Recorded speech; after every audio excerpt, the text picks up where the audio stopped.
We're here at the Central Fire Station with Carlton Scott, who is the Assistant Fire Marshal for the Hot Springs Fire Department.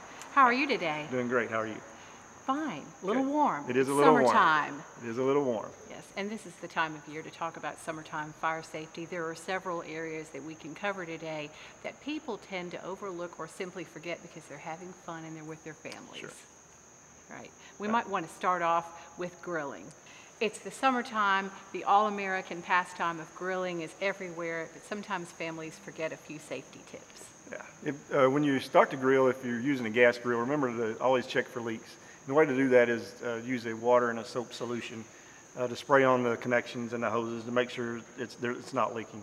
Never ever use an open flame to check for leaks. That's a bad idea. Also, when you light your grill, make sure that the lid's up. That way the gas doesn't accumulate and you make sure that the grill is lit. Make sure the grill is 10 foot away from any combustibles of your house, the siding, the overhang, anything like that. Don't cook on a grill on the deck. Wooden deck is a bad idea. Keep your grill clean. Grease accumulates on there, it can cause a grease fire, and those can get serious pretty quick. Keep a 3 foot radius around your grill, kid-free zone.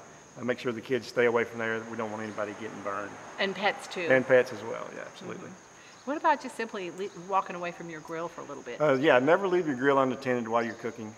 Go inside. I've done that myself and actually come back and my grill's on fire. So we don't want to do that. It's easy enough to get distracted, grab a drink, and oh my gosh, you've left it. Absolutely, yes. And you want to make sure that you stay with the grill at all times. Mm-hmm. Right, and what about the types of fluids that you should use on a grill? If you're using charcoal, always use the lighter fluid that is recommended for charcoal lighter. Never mix anything with it, any type of other flammable material or liquids. Mm-hmm. And when you finish grilling, are there any things you should keep in mind? On the charcoal, you absolutely make sure that they are completely out before you're discarding them in a metal container. Because they may be a little deceptive. They could be, yes. And we have still able to start up a fire? We have gone to fires that's caused by charcoal that was discarded too early. Oh my goodness. So keep those in mind next time you fire up the grill. But we're going to move on to fireworks safety. A big topic because during the summertime you have several big celebrations. We do.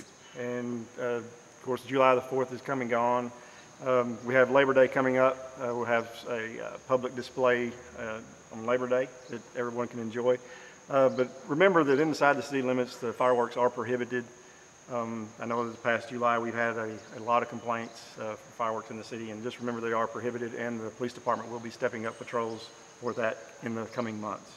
Yes, because people complain. I mean, there's a safety aspect, but there's also the noise and distraction aspect, and they can be concerned about pets. Right, and a lot of times in the neighborhoods, the people know that they are against the law in the city, and they just keep people up and keep their dogs in an uproar. So. Yes, there are some grandfathered stands, but if you see one within the city, that's because before the law was in place. Absolutely. If you read the ordinance, those that were in place before they come into the city, they are allowed to keep those in the city. And there are a couple of those that we still have. Why is it such a big deal? I mean, people say, I hand my kid a sparkler, there's no problem with that. Sparklers actually cause almost half of the injuries that end up in the hospital during the fireworks season. Sparklers can burn up to 1,200 degrees Fahrenheit, so they get very hot, so they do cause a lot of injuries. I mean, that's like handing your kid a hot flat iron or curling iron almost. It's very, very hot. They're pretty though, and they are. and so people sometimes don't think about the danger of that.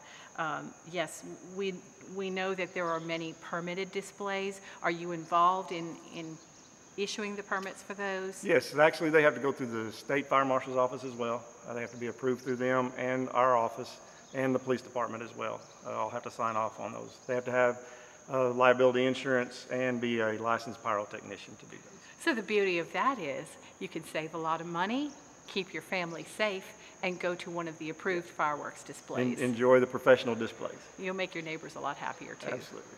All righty.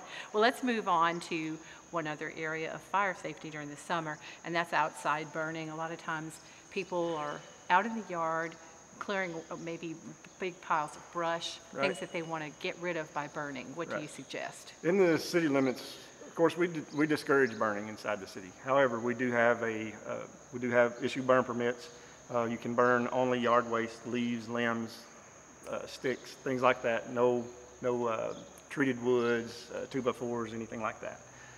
To get that, you have to come to one of the fire stations, either at 310 Broadway or 220 Lakeshore, and pick up one of those. For a residential permit, they are free. You just have to follow a few simple rules. Some of those rules are, it has to be a minimum of 50 feet from any structure or any property lines. Have to have water available, someone attending at all times, things like that. But they are all listed out on the permit. So what about commercial burn permits? Commercial burn permits, we do issue them. There is a charge for commercial burn permit of $25. Someone from the fire marshal's office will come out and inspect the pile and make sure that it does meet the requirements. There are some strict requirements for commercial burning, a lot more than residential. And burn bans are not uncommon during dry periods in the summer. Right. What happens then? We do monitor the weather. If it gets too dry, the humidity is too low or something like that, then we will issue a burn ban. When you have a burn permit, you have to call in every day before you burn. If you call in, we will let you know that there is a burn ban at that time.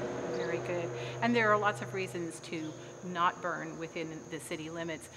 If you're a neighbor, nobody likes to have to deal with the smoke. Nobody likes to have the smoke coming in their windows.